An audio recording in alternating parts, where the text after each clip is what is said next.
have been objections to the process from several political parties.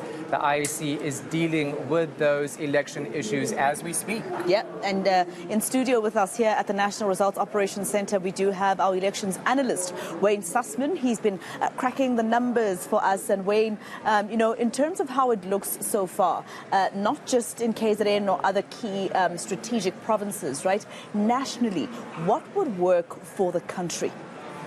That is the million-dollar question right now. What will work for the country? There are four scenarios if you look at the numbers. And look, there's about 99% of the vote has been counted. There might be one or two seat changes. But it looks very likely that the ANC is not going to get much below 40% as we hear the gong go off and more results come in. So there was this idea of the ANC and the EFF. Right now, those numbers do not work.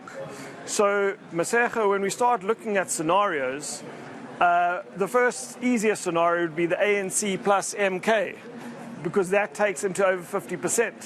The ANC and the DA in a government of national unity also takes them over 50%. The ANC plus that thing we haven't been speaking much about called the multi-party charter also takes them over 50%.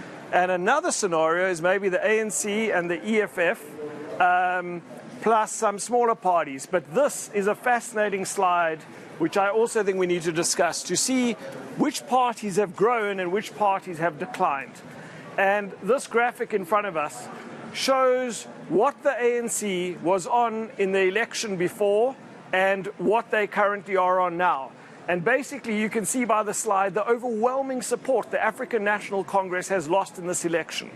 We'll be doing seat allocations later on eNCA, and you can just work it out that the ANC will be sending far fewer people to Parliament after this election.